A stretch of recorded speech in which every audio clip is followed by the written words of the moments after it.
Once again, this is Otherworldly Fundraising. Our fundraising efforts are benefiting one simple wish. Links are located in the description below. We are going to be spending time speaking with two icons from 80s television, Miss Joyce DeWitt and Miss Priscilla Barnes. Thank you so much for joining us and for fighting through all your technical stuff to get here with us. Thank you so much.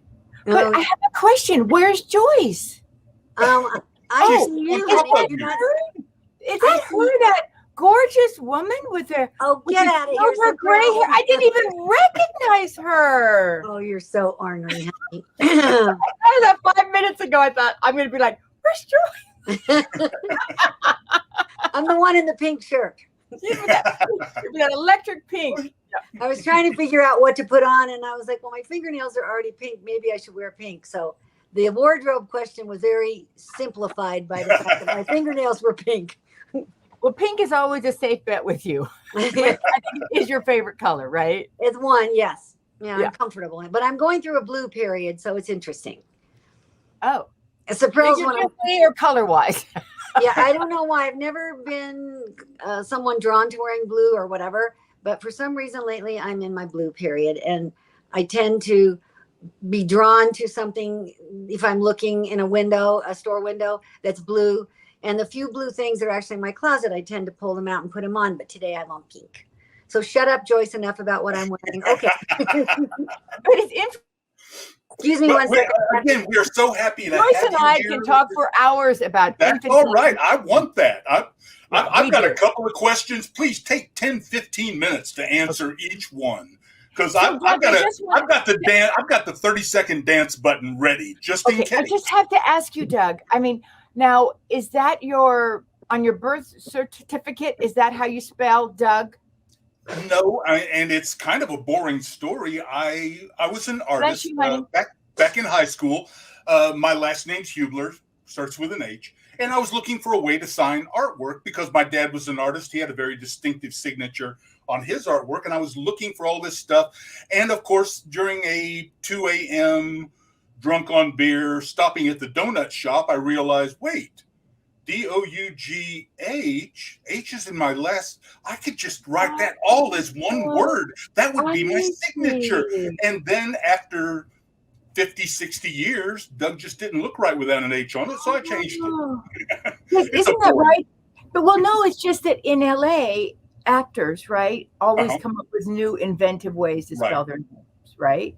And but I've never seen Doug spelled like dough. And so I was just you try to spell your whole life going, so it was a great story.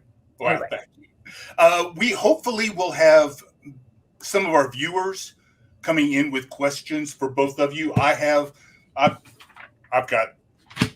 printouts, but for those of you listening who want to ask questions, because we are adhering to the request from the different striking unions.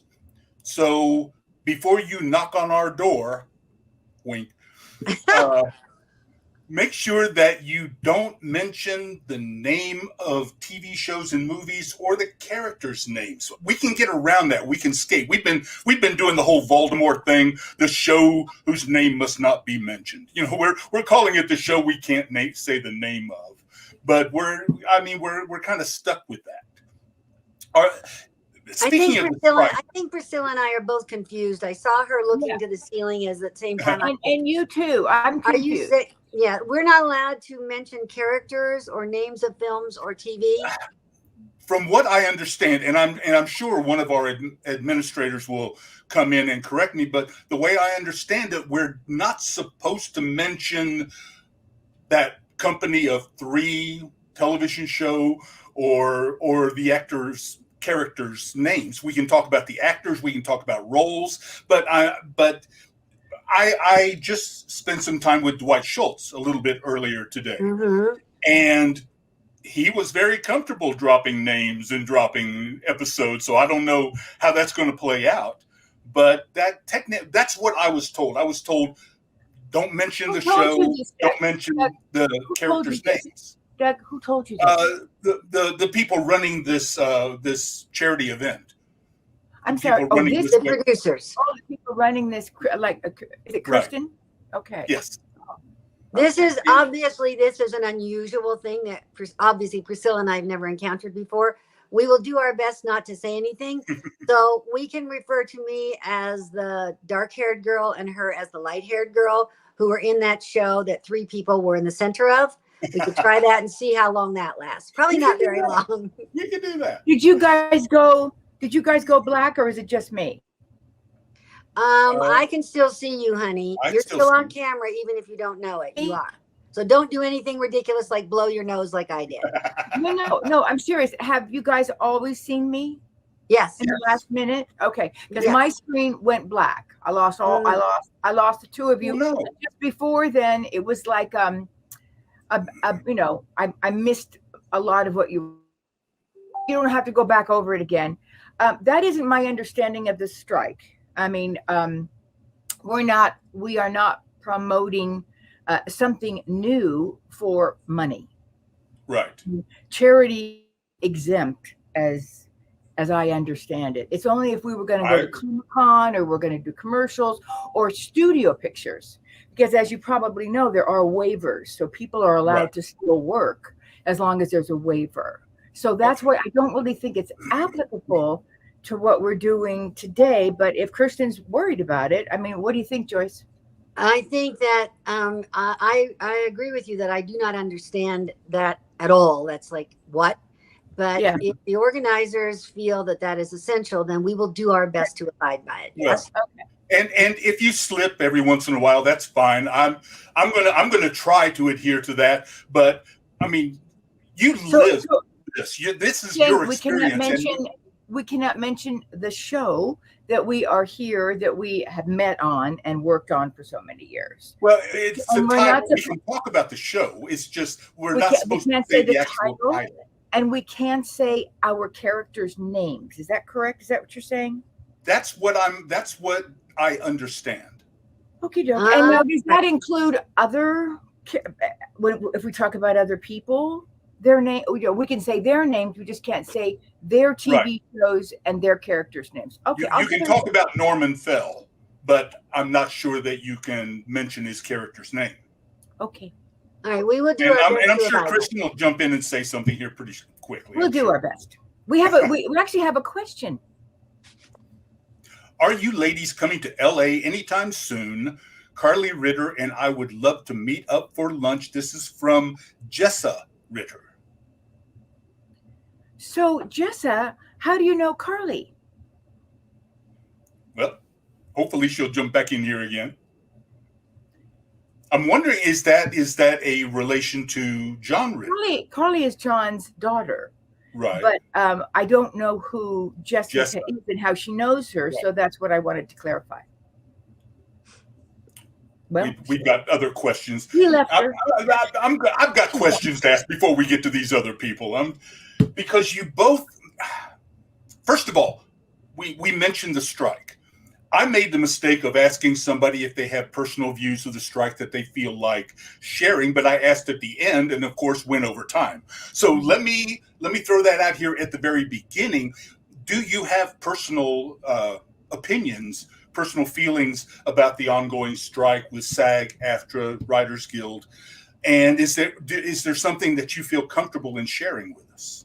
Well, that's a complicated question, but the simple version would be that the fact that actors are not being compensated for their work and the extras in these productions that are now streaming nonstop is just inappropriate and needs to be changed. And that's really one of the core issues sitting in the middle of the strike.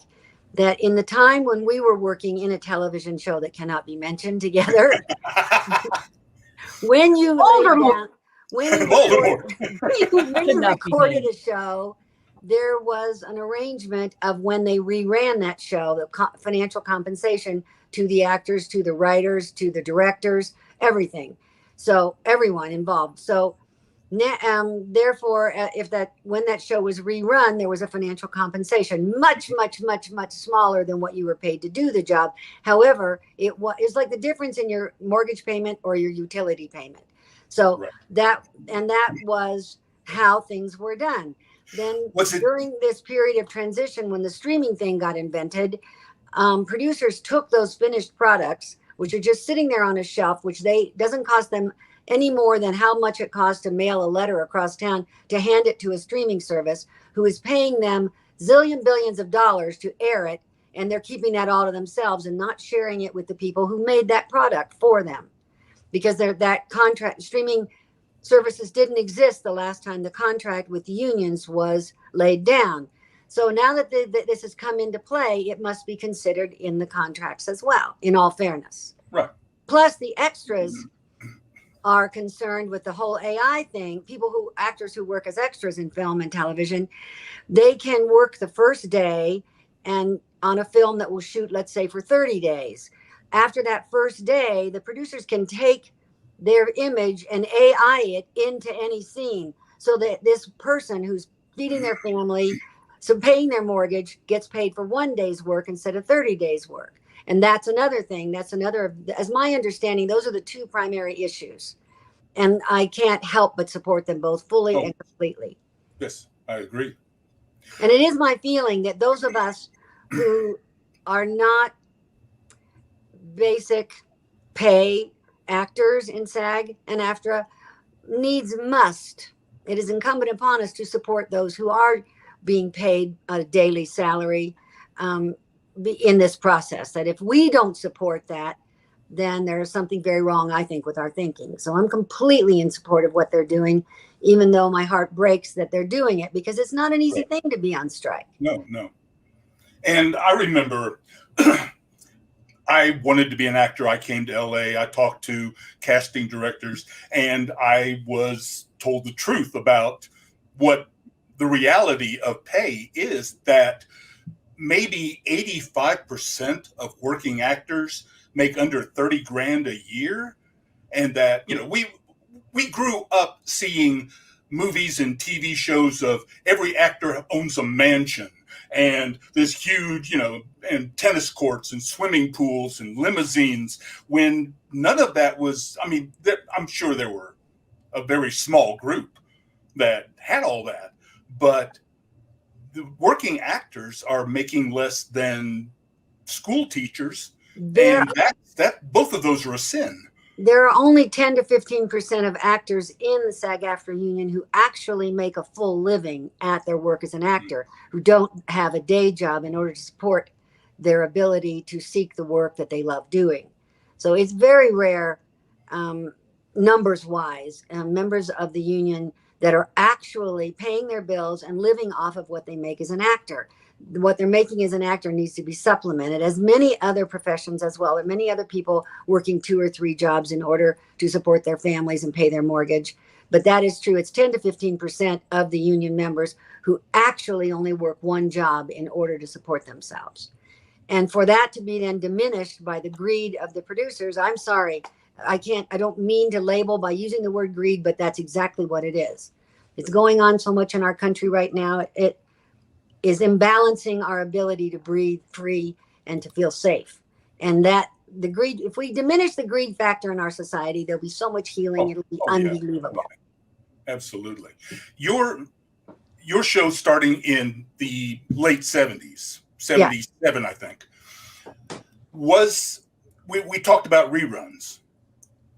There was a thing in the 60s where you only got paid for a very specific number of reruns. Before cable came along, before streaming, before all that, you only had that changed by the time you were signing your contracts for the Baltimore show? I'm the show which cannot be mentioned. I am not a legal mind, and it isn't something that I had background in. Three's Company happened in my life quite unexpectedly. So my experience is what I was thrust into at that time. What was happening before, I do not have expertise about. I just know what happened with us, and that it was very appropriate. The way in which those contracts were negotiated at that time had to do with the kind of money that networks and producers were making, and a portion of that to be shared with the actors and writers who were in fact causing that product to be made, and directors and the crew, the wonderful crews mean, that's one of the best parts of working in this business is the amazing people who crew the films and the TV shows that you get to work with. These individual, talented people with such huge hearts that bring so much heart to the production, so much care and commitment. It makes it, like going to a family reunion every day when you work with a wonderful crew like that. We were blessed in the show that cannot be mentioned with an incredible crew. I mean, our crew were just the most wonderful, wonderful human beings and so talented. And our director, Dave Powers, is the reason, in large part, that Three's Company was so successful, because the way he in directed which the majority of the shows, didn't he? He did. 5 of the seasons, or 6.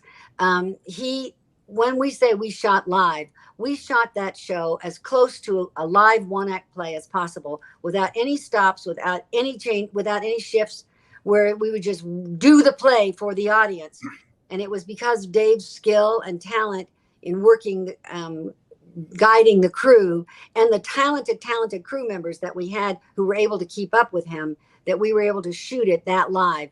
And farce comedy is like walking on eggshells, dancing on eggshells.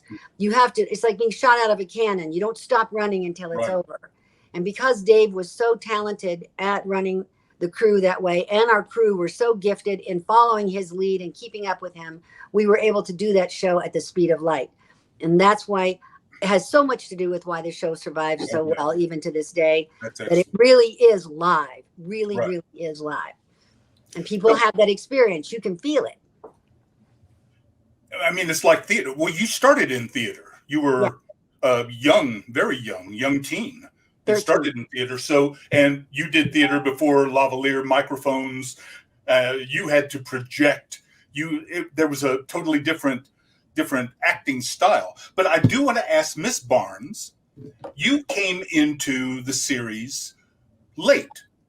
I understand that you auditioned for the series in the original. Kind of late now that I think. I'm always late. I was on time for this interview, but rarely I'm always late. I would be happy to go over that with you, Doug, but I keep seeing to the right of my screen comments from Kirsten that they have guests and they have questions and they want to ask something when there's a pause. So I don't know if there's an uptake of questions that they want to get to. Well, so I didn't know. Let me finish my question to you, and then we'll turn it over to everybody else. Okay, good, because it's a little. Okay. My answer's a little long, but go on. You want to know how difficult it was me joining a show that was already in the process of 5 years? I was going to ask when you got the call after Jenny Lee left. I didn't get the call after that. I actually, unbeknownst to most people, I guess I can break the news here. I actually auditioned for Three's Company before Suzanne had gotten the job. I was too young. So that's number one, because I remember my audition had something to do with a bathroom and a toilet, and there were 2 men. I mean, I do remember this. I had read twice. Anyway, so then the company, there's the show, and I thought, hey, I think that's the show that I had read for, but I was too. So anyway, 5 years later, I had ABC was. You didn't know that, Joyce, didn't I? I didn't, honey. You never told me about the bathroom and the toilet audition. But that was, about the toilet, leaving the toilet up. I remember that. But anyway, and I had to wear a little negligee. Anyway, oh Jesus! After 5 years, I got the powers that be of ABC. In those days, they used to put you under contract. I didn't want to go under contract because they usually offered their contract players the crappy shows. They would offer their main stars the great shows, right? And you would get like these pilots that would never go anywhere. So I didn't want to be under contract. And one of the powers that be had come to my home and said that there was a possibility that Suzanne would be leaving Three's Company. And would I be interested in that? I mean, I promptly watched the show because I hadn't watched it before. I auditioned for the show. They wanted me to meet our producers, Mickey Ross and Bernie West. I think Don Taffner at that time. I think he was, I don't remember meeting him, Joyce. Did he die? Don Nickel. Don Nickel. Don Nickel died around the first year, the 5th year, right? I don't remember. I think it was earlier than that. I think. Okay, so I never met him. Yeah. No, you didn't. I auditioned. They said that they were vague about what the problems they were having with Suzanne. Supposedly the show was going dark for 1 week because, you know, she wouldn't come to the table and they couldn't make an agreement on salary, blah, blah, blah. Cut to, they told me that the reason they weren't interested in me was because I had too high of cheekbones. So I looked too Connecticut. I looked too, you know, like one of those rich girls. That's really pretty much all I played on TV was, you know, high-paid prostitutes and you know, mean rich girls. So me too. Yeah, so I'm like, okay, you know. And then about shortly thereafter, they came to me again and said that she will definitely be leaving the show. I mean, now I know the reason why and behind the scenes, which we won't go into, but you know, she was leaving the show.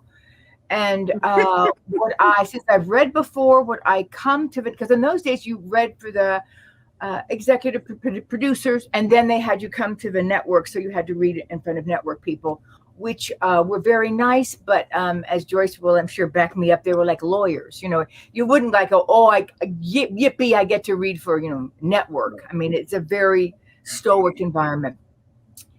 Now, this was probably the 4th or 5th series that executive producers had wanted me. I was their first choice.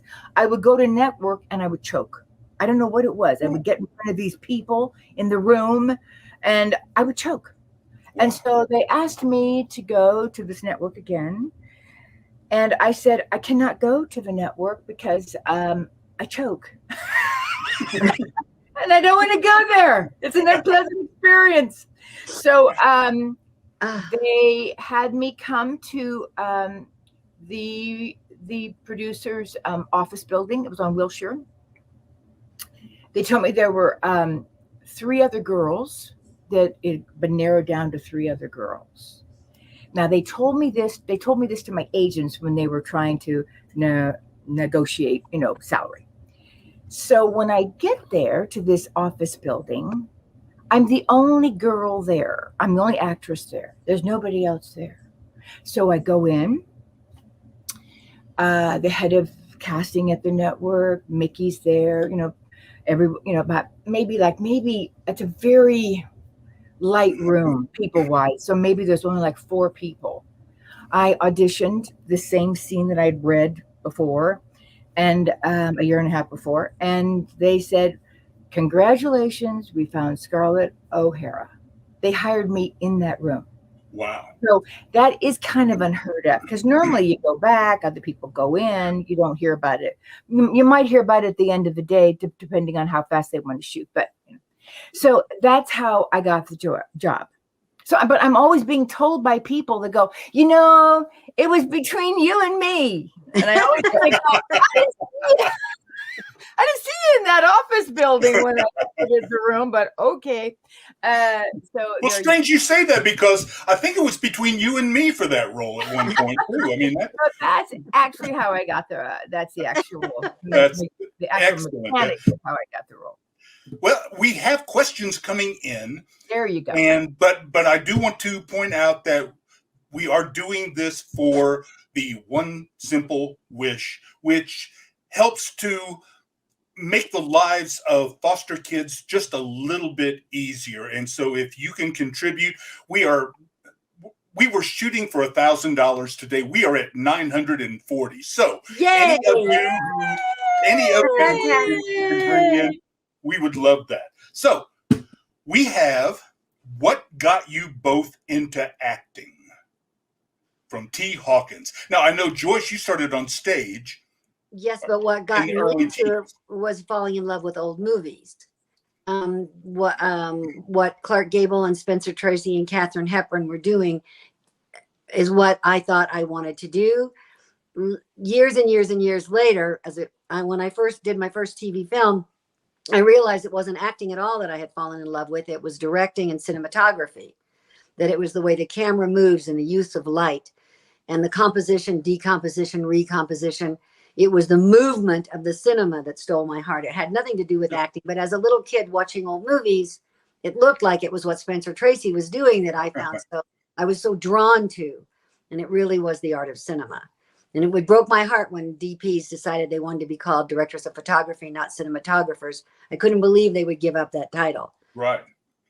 But I was well into my career when I discovered that it wasn't acting I'd fallen in love with at all. But then once I started doing it, I was so happy doing it. Was in love with it. And I just want to just quickly say, Priscilla, who I call Saprel, that's my nickname for her, is one of my best friends on the planet.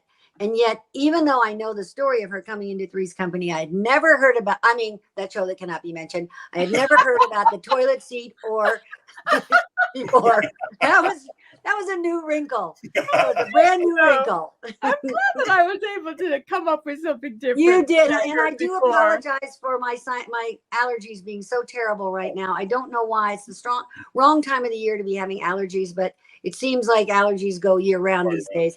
And I'm just drippolating here, so forgive me for the Kleenex. Oh, I haven't even noticed. Oh, that's because you haven't been looking because you love me and you like blink when I I don't. I don't see that side of you.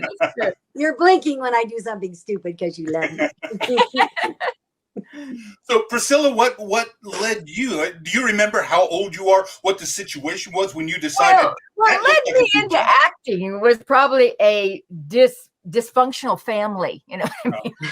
Nobody liked me, so it kind of led me into misery. So I was because I always say, I mean, I've never met if an actor had parents that both loved them, you know, they wouldn't act for very long because it's a very difficult business. Yeah, I wanted to be a dancer. I found out that I just enjoyed being on stage. I was a dancing fashion model. I was in beauty contests. You know, I just loved being on stage, and I didn't know why. I felt more comfortable on stage and more comfortable in my own skin there than in life. And then, of course, you know, if people are mean to you in life, you always think, oh, I'm going to get famous, and they're going to be that they were so mean to me, you know what I write, you know, because you want to get back at people. And then by the time you do get famous, if you're lucky enough to get famous, you know, you don't even know these people's names. It doesn't mean it. Yeah. So I'm very see, that's why we get along. We're really good audiences for each other. I never most people, they say they love acting, but they always go, you know, I don't want to be famous, I this or that. But you don't really know how you're going to react to fame until you actually have it. Mm-hmm. So there are some actors that just love being recognized and eat it up, and they're still wonderful actors. For me, once I became famous, it wasn't a motivating factor for me. I didn't enjoy that much. You know, you lose a lot of your quality of life when you're famous, you know. So, and I certainly wasn't famous like Tom Cruise or something like that. I mean, I don't know. Those people must really have a hard time. So that's I've always said, because people will say to me if I'm still acting, because they haven't seen me on a TV show, or because, you know, they don't know what you're doing now. You know, I work a lot, but it's not like a mainstream TV show where they can tune in and see me every week. And I love to say that, you know, acting is a vocation for me and for a lot of actors. It isn't something that you think of ever leaving or actually retiring. You just love doing it, because the craft of acting, I'm happy to say, it really is designed to have no end in sight. Right. You know, you just there is no gold watch. There is no retirement. You know, I don't want to run this company anymore. I mean, because you really are in a duel with yourself and self-discovery. I spoke with Joyce just last night, and she was talking about something, and I was asking her, she'd done a play, and she mentioned a few things about her process and what she was learning. And I was asking her what she had learned, or how it had evolved into a scene, and she, you know, regaled me with that information. Because you know what I mean? It's always a self-evolving thing. Isn't that right, Joyce? You kept going, well, I was thinking, maybe she didn't get along with this person. Maybe she did get along with this person. It was like, what could be done? You're always at, you're with yourself. Acting is a very kind of a lonely job because you need other people in order to do it, for people to see you. But that doesn't mean that you can't constantly work on your craft. Right. And that's what I do. You both came into television in the 70s, and that was a whole new age. There was a changing landscape. We'd come from the 50s and 60s where separate beds, you can't say pregnant, can't show a belly button. Everything was kind of Puritan in television. Then the 70s hit, and it was relevance, it was jiggle, it was all kinds of, just TV just blew up. You, as young, beautiful women, how was Hollywood to navigate in the 70s? How was the executives, the studios, was it difficult? Well, Joyce, I'll let her speak first. I'll let Joyce speak first on this, because she has her experience is totally different than mine. Right, Joyce? So yeah, I was going to say that my experience was much simpler in all of that, because I was never in that category of being raving beauty or sexy, whatever. So my traveling through that period of time, while I had friends who were greatly challenged and insulted and mistreated during that period of transition, it is not something that I can personally claim as a challenge in my life. But it was an interesting period of time in terms of what we were sending out to the audience. It was time for a greater sense of reality and simple truth for the characters to be allowed. And the fact that Three's Company ended up breaking down some of those barriers, that show that cannot be mentioned, broke down some of those barriers, is really quite marvelous. This show cracks me up. Voldemort. I don't know why. Thank you, Sabril. You're so, I love you. It was it was the thing about farce comedy, which is what Three's Company was. It was an attempt to do a modern version of a 16th century Fado farce. Mm-hmm. So farce comedy has to do with misconception, misconsideration, doors slamming, one person being confused for another's, sexual innuendo, all of that blended into one wild and crazy thing. And so in that circumstance, if you talk about something that is not supposed to be talked about, like the show that cannot be mentioned, if you do it with humor, people can go there comfortably and have it on the table without going right in the direction of it, but yet allow it to be in the room so it gets included.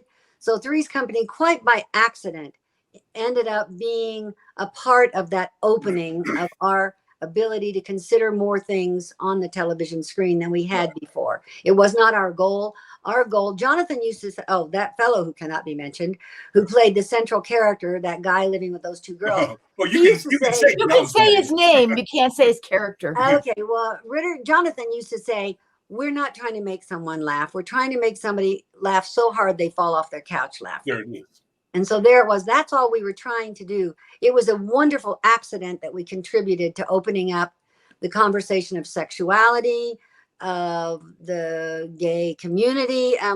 It was like we were not intending to be of service in that fashion. We got extremely lucky and were in service in that fashion. But it was not our intention. We just got lucky and got to contribute. Right.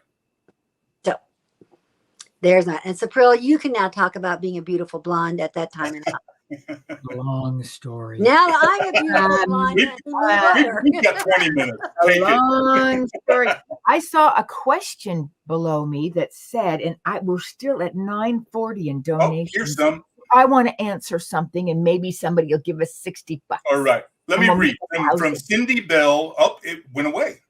No, I have it in my mind. Yeah. Any memories you'd like to share with us about John? Love him. Coming right at you, Cindy. Okay, Joyce. First, I want to go back to the call about Carly. Carly Ritter, that we would love to say hello to Carly Ritter. Just a beautiful, beautiful young woman. John's children, all 4 of them, are wonderful, wonderful young adults, beautiful people to know, delicious in each of their talents and their focus. So Carly is just such a lovely, lovely young person. It would be lovely to see her. No, I have no plans to come to Los Angeles for some time. I live in New Mexico and don't have intention to come to California for a while. But love that Carly was mentioned, Carly Ritter. And I didn't want us to bypass that because I know Priscilla and I would be very happy to see her. Even though we're not quite sure who the person was. No, it wasn't Carly who was asking. It was a Jessica Ritter. Even though she wanted to know if we would have lunch with her and Carly. So I had just asked how she knew Carly, and I know, honey. She's one of my best friends. I have no relation, but share the same name. She's one of my best friends. She said, "Okay." Oh, okay, and they happen to have the same last name. That's cute. That's unexpected. Yeah. Well, I live in LA, and I'll speak to Carly. Oh, honey, cool. And next time I come to LA, we'll figure it out. Yeah, I know all his kids and his widows. I know. So well, I don't just everybody, so I'll ask him. Well, I don't come to California to Los Angeles without seeing Saprel, so we'll figure that out whenever that happens. That sounds like a good deal. Yeah, Joyce.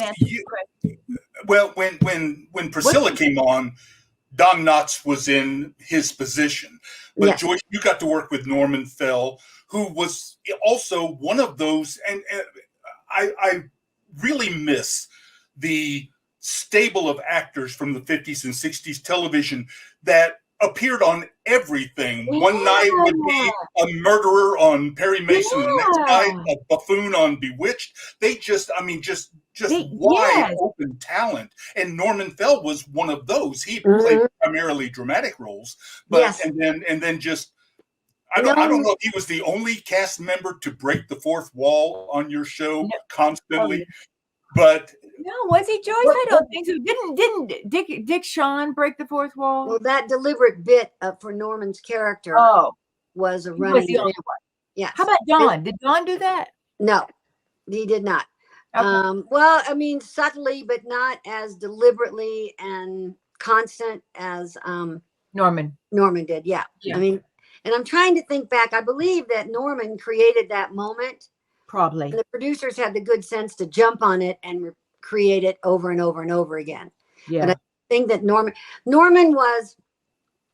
his humor was so dry. I mean, so dry. I tend to be a pretty gullible person in life, so this is not extraordinarily unusual. But Normie would say to me, we'd be backstage in the count. They're counting down 5, 4, 3, 2, pause, 1, go. And we're in the count under 5. It's like, that means that in less than 5 seconds, I'm on camera. And he would say to me, you know, Joyce, and I would go, you're kidding, Normie. And he'd go, of course, or yes.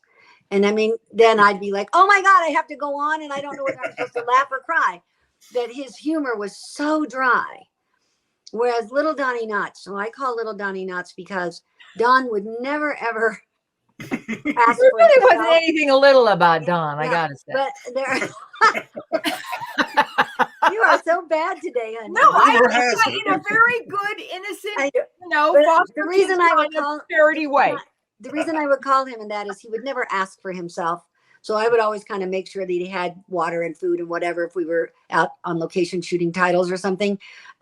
He was the most unassuming, low-key, soft-spoken, appropriate gentleman that you can imagine. Nothing like the characters that made him so famous. No, it was like Don would walk onto the set and it was like somebody had plugged him into an outlet. But who he was so gracious, soft-spoken, easy, undemanding, never asking for anything or attention. Priscilla and he had a particularly close friendship. So we were good friends. I adored him. Yeah, you guys were very close. So you should. And all his ex-wives. Yes. His current wife, obviously, but his ex-wife came to his funeral. That says something. Yes. That doesn't happen a lot. And they all said good things about him. That shows a sweet, good man. He was generous. The way you described him, I did summer stock back in the 70s, and it was mostly TV. Familiar to me. Did you ever do the Dukes of Hazzard or anything? Because you look like. Okay, I'm sorry. Go ahead. I got that Dan Haggerty thing going, I guess. I don't. But when I was doing summer stock, it was mostly TV and movie people that were on hiatus. They wanted to get back on stage. They took advantage of it. Kenley Productions back in the day.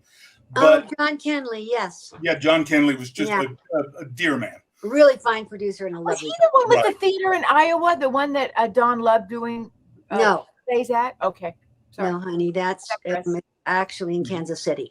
Kansas City? Yeah. Is it? No. Who we're talking about is in Kansas City? Okay, I get you.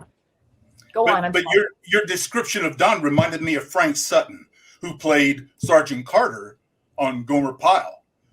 Everything that you ever saw him do on screen was at the top of, just intense and loud and harsh. He was the most bashful.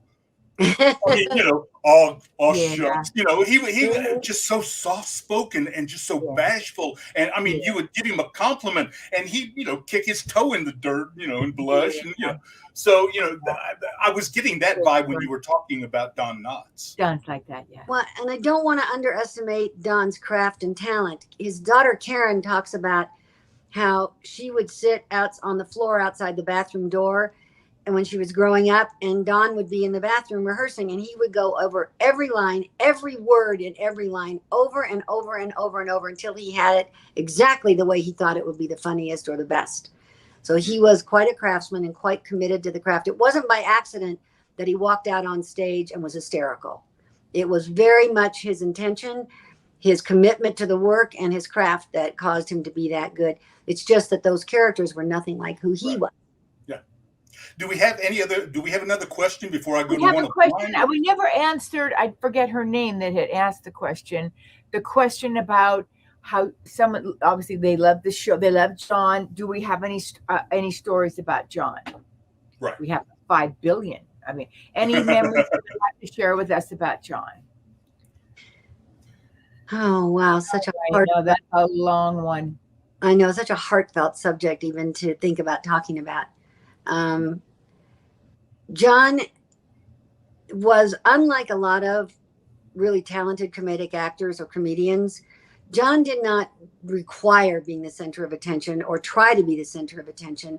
He just had the desire for everyone to feel good and have a good time and be happy. And it would just fall out of him, his attempts to cause that to happen. So he was easy to be around, which is not always true of actors who are that good comedically. Sometimes their need to be center stage or center of attention is bothersome, or just like sucking up all the air in the room. John was never like that to be around. John, his natural flow of his comedy was so from the heart and so full of love and the desire to include everyone and to make sure that everyone was having a good time was such a lovely thing to be around. John was an easy person to be around, even though he was ridiculously talented. Those two things don't always go together. With Jonathan, they do. Party. Well, yes, and he was wonderful with our guest stars as well. He would make them feel like they weren't just guest stars, like they were regulars on the show. Some actors, so many different, when we call it number one on the call sheet, then number ones are always, they set the tone for the show. And he didn't like tension. There are some people that work best with tension, and he didn't. And I'm thrilled. I hate tension, and so he really strove to alleviate as much tension and pressure as possible. That's excellent. Excellent. There. Speaking of John, speaking of tension.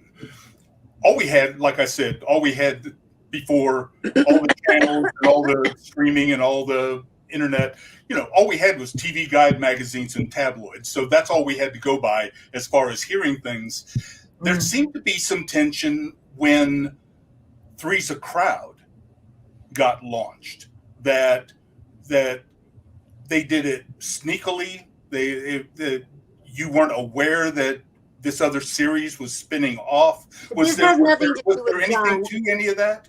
But that doesn't have to do with John. That has to do with choices made by our executive producers, NRW. Right. Oh, yeah. And I think that, unfortunately, lack of success in that spinoff for Jonathan was really rooted in the fact that our producers so underestimated the relationship that the audience had with the other characters.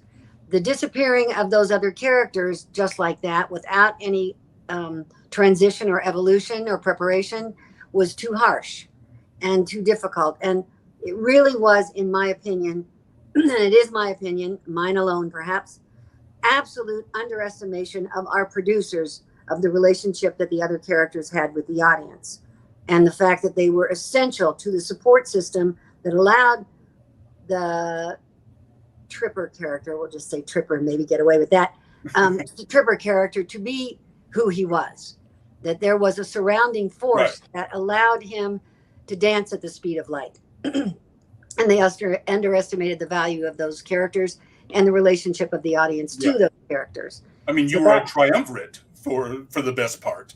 Well, and you know, the stool can stand on 3 legs. It's hard to stand on one.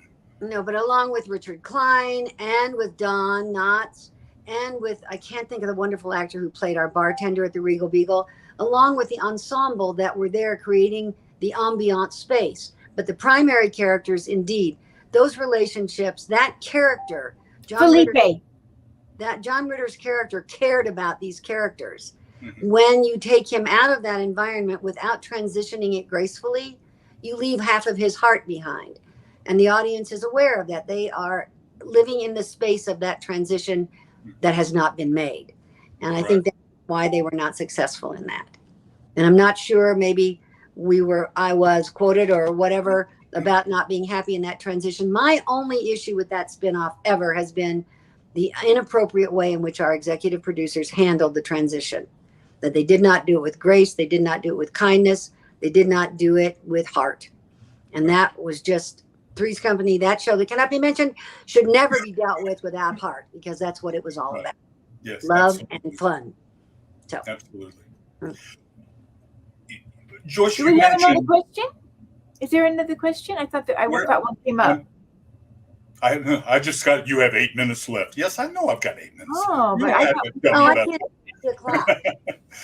But Joyce, you mentioned falling in love with the technical aspects of film.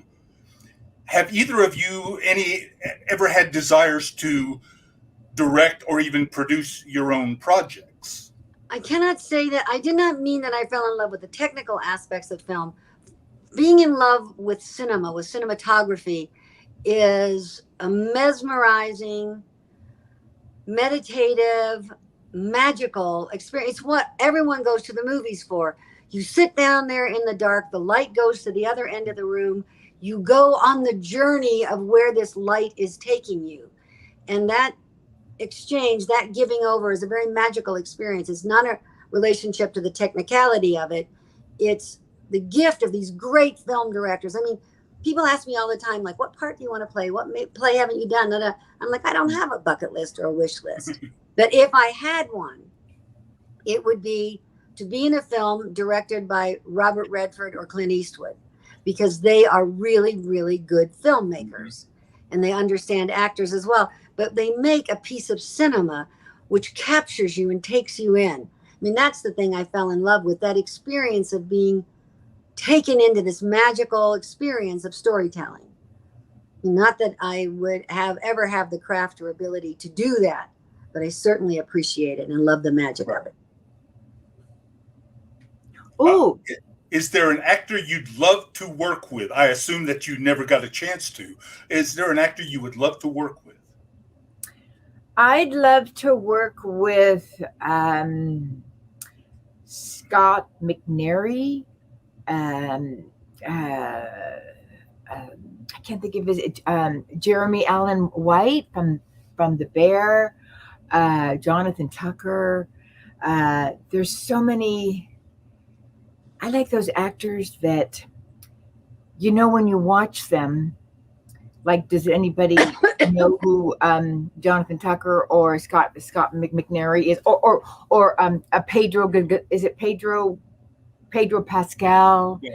I mean, actors that you just don't know what they're going to do next. And I would like that career, actually, which to date I haven't had, where you don't know what to expect from it. It's like when you meet them on the street or something, you don't really know their name. You don't know who they are. Maybe you think you went to college or school with it. Do you know what I mean? They aren't famous, but they're, leads in movies, and they're just so, they're so authentic in the craft. So that's for me, to name a few. Joyce. Oh, golly. I don't really have a wish list of that nature, given the question in the moment. Priscilla and I were just talking about this actor last night. I would love to work with Bill Nighy, British actor. Who that Bill Nighy. He's so wildly creative. He just amazes me. Yeah. The way in which he uses his whole body to say a sentence. Have you seen that movie of Doug Living? He was nominated for the Academy Award. I think he won last year. I mean, he doesn't even hardly move his face. Right, Joyce? Which is so different. When that's he's so still. But that is so unusual for his type of performance. Oh, really? Yeah. I mean, he usually is quite animated, and it's a part of what I love about him is how he brings so much animation to the simplicity of the story, of the line. Coleman, I think, is amazing. I'm sorry, Joyce. Yeah. I can go on forever. But no, I mean, I can't say that there's any particular actor that I would love to work with. An actor whose work I love passionately and assume would be just marvelous to work with would be Tom Hanks. I love watching Tom's films, and I will watch them at the end of the day when I need something to just kind of chill with and be still, because I know the integrity of the work is going to be so solid. And what he brings to the roles he plays has such integrity as a human being.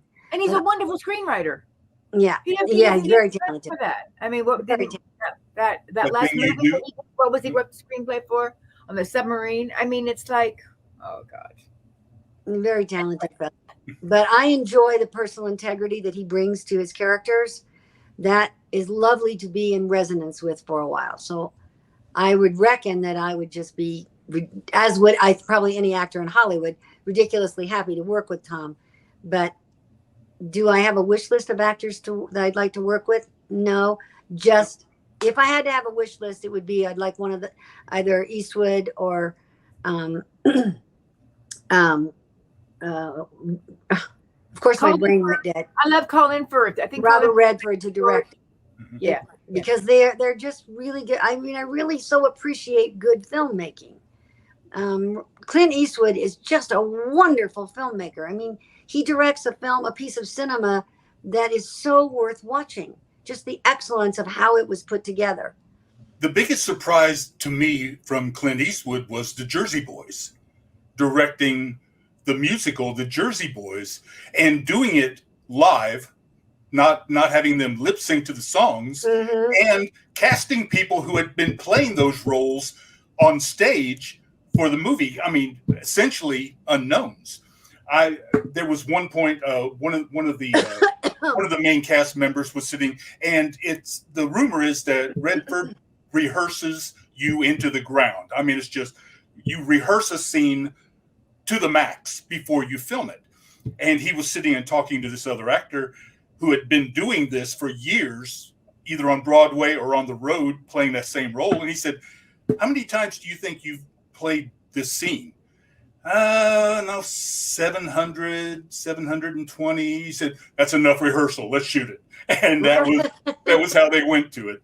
We have run out of it. Go ahead. Oh, no, you go ahead. No, we still got 2 minutes. A girlfriend of mine was in Jersey Boys. She plays one of the moms, and she said it was so interesting because he doesn't say action. He says, "Okay, go." So she'd be standing there with the other 2 actors. I forget who they are in the scene, and they obviously knew him better because they would just start, and he would say, "Okay, go," and then they'd start to wait. She's like hanging back. No, so I just love that story. Oh, okay, and I know the story behind that. Oh, you do? Back when he was doing Rawhide, directors used the megaphones. And every time they would use the megaphone and yell action, it would spook the horses. And they would have to stop and calm everything down. So he decided it was a combination of the megaphone and the word action. And so he just said, "Okay, go." That was when he started doing it. Because there's nothing more annoying than having that, than having the stick slap sharply in front of your face and your director yell, action, I mean, it just scares the crap out of me, just be quiet and say, okay, action. I'm fine. Well, I hate it, but we are at the top of the hour. We have reached 4 o'clock, and I think no more questions. No more questions. I guess not. I mean, gee whiz, and no more money. Still holding at 9:40. But thank you so much, Joyce DeWitt, Priscilla Barnes. Thank you so much it was for a pleasure joining us here. Thank you for. to have a conversation with you, and thank you for your insightful questions. They were different. They were new. You had done research, and I couldn't see you made a huge effort to ask things that other people probably haven't asked. Well, so, I'm also a huge fan, so that led to appreciate that. Thank you so much. Thank you. We've got to get out of here. Let us make sure that you watch the scroll at the bottom of the screen. Look out, Don's here. Okay, Dan's on you. I just want to say I never thought I would live to see the day I tell the two ladies from Three's Company, you have to leave. I never thought I would see this day happen, but there you go. We won't tell anybody that story about last night, Dan. Okay. But by all means, please tell them anything you want to. Dan looks like he just woke up from a nap. I've been behind the scenes and everything, so this is me. Yeah. Well, you need makeup and wardrobe, please. Yes, Joyce. Joyce, since we're all here for just another moment, I would like to celebrate the ladies and gentlemen who create this fundraiser each year, the Simple Wish. When they are all professionals who work 8 to 10, 12-hour jobs. When I talk to Kristen, it's usually at 10 o'clock at night because that's the first time she's had a chance to do something other than her day job. They decided they wanted to do something to help the world, to help human beings, and they created this organization. And each year they find a cause or a charitable organization that they will do a fundraiser for. And this year it's for foster kids. The story about how that came about, or their decision was so tilted to choose this organization, was they asked this little foster child what would be his wish. And he said he would like a set of sheets. And they were like, I'm sorry, what? That's your big wish? And he said that in having a set of sheets, when he moved to a different home, he would take his home with him and he would have home. So they immediately bought this young man a set of sheets and decided that this would be the organization they would fundraise for this year. So if you have an extra couple of bucks, $5, $10, $2, whatever, this week, this month in your budget, send it in for these wonderful young people who are from babies to 18-year-olds until they age out of the system, who deserve our support, who are alone many times, who only perhaps want a set of sheets to feel like they're safe in the world. So if that's their simple wish, let's give them a whole lot of sheets. Thank you. Thank you so much. Thank you for that. Thank you for that endorsement. That is fantastic. Thank you, ma'am. Oh, honeys, pleasure, pleasure, pleasure. Priscilla, I love you. I'm glad to see you. I love you, Joyce. Thank you for getting me involved in this. Oh, and honey. Is it Kristen or Kirsten? Kristen, K-R-I. And Kristen, I don't know, when we hang up or something, bill me for that $60 because I want to make $1,000. So when we hang up, you have my email. Say, hey, Priscilla. All right, gentlemen. Thank you for letting us come into your hour. God bless and enjoy. Thank you. God bless you. Stay safe. Bye. Okay. Bye. All day. Is today the last day of the marathon? It is, yes. Okay. Well, much success. Until what time? We're going to be going until 7 o'clock tonight, Eastern Standard Time. Eastern Standard Time. Much success. Forgive me for saying this, but thank you for letting us knock on your door. That can be mentioned. Well, that can be said. You got it. Thank you, ladies. You're wonderful. Appreciate it. Bye, Dad. Bye, Bye. Once again, this is Otherworldly Fundraising. Our fundraising efforts are benefiting one simple wish. Links are located in the description below. Ms. Barnes, thank you also. Am I Priscilla? Thank you. Yes. Oh, of course you may call me Priscilla. I don't know how to, me, I don't know how to leave the stage. I mean, I don't know how to get off. I keep seeing myself and going, oh, I guess I'm supposed to get something, but I can't figure it out. Dan will kick us out. I saw you and I went, oh, yeah. Dan can kick us out from his room. Okay. I can. Out, Dan. All right. You got it. Take care, Oh my God, I can't turn it off either. How do you turn this off? I'll take care of it. Dan doesn't want to let us go. Okay, Danny, you have to let us go because I'm shooting my ceiling. Camera, Joyce. I'm now shooting my ceiling. You can see the ceiling of my house now. Film technique there. Yeah, here, I'm the cinematographer. Look at this. That's my ceiling. Thing. Those are my bangs and my ceiling. Okay, turn us off. What are you doing? You twisting your camera like that? No, I had to use my phone because I couldn't do my computer. So I'm on my phone and I don't know how to hang up. It looks good. Thanks, honey. It's a good angle. What was great. Sorry. I'm just going to say that if you're watching the live stream, this is what happens when you watch the live stream and don't wait for it on YouTube. Oh my God in heaven. Well, there you are. Hi. Okay. So we're going to be switching over to another stream, and I'm going to let these nice ladies get back to their lives. Thank you again. All right. Okay. Bye-bye. Should we just turn off our phone? Would that do it if you just turned the power off? I think that would do it, Joyce. I didn't want to say that, but yeah. I think the end of the stream, you're going to be okay. A phone. And I guess I just, I don't see we're going to shut up. Believe it or not, we're going to hang up. Okay, bye. Bye-bye.